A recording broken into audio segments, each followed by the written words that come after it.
বিশ্ব যখন দ্রুত প্রযুক্তি নির্ভর হয়ে উঠছে, তখন সামরিক ক্ষেত্রেও বড় পরিবর্তনের পথে হাঁটছে চীন। কৃত্রিম বুদ্ধিমত্তা নির্ভর বাহিনী গঠনে ইতোমধ্যেই অনেক দূর এগিয়ে গেছে দেশটি।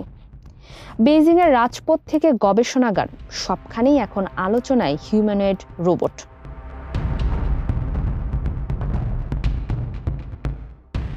ইউনিট্রি রোবোটিক্সের তৈরি রোবটগুলো ব্যাকফ্লিপ, নাচ কিংবা কুংফুর মতো জটিল কাজেও অসাধারণ দক্ষতা দেখাচ্ছে। এমনকি ক্যালিগ্রাফি বা পেইন্টিংয়ের মতো সূক্ষ্ম কাজেও তারা সমান পারদর্শী। চীনের কারখানাগুলোতে এখন বাণিজ্যিকভাবে উৎপাদিত হচ্ছে শত শত রোবট। রীতি নির্ধারকরা এই প্রক্রিয়াকে বলছেন ইন্টেলিজেন্টাইজেশন, যার লক্ষ্য ভবিষ্যতের যুদ্ধক্ষেত্রে কৃত্রিম বুদ্ধিমত্তাকে কমান্ড ব্যবস্থায় যুক্ত করা, যাতে দ্রুত ও নিখুঁত সিদ্ধান্ত নেওয়া যায়।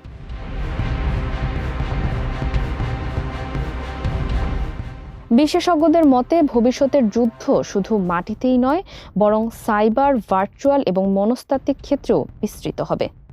এই ধারণাকে বলা হচ্ছে মেটাওয়ার। এই নতুন বাস্তবতার জন্য চীন বিনিয়োগ করছে কোয়ান্টাম কম্পিউটিং এবং হাইপারসনিক প্রযুক্তি।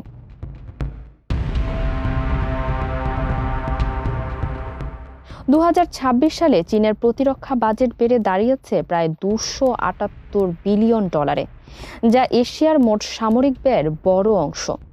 দেশটি দাবি করছে তাদের লক্ষ্য আধিপত্য নয়, বরং জাতীয় নিরাপত্তা নিশ্চিত করা।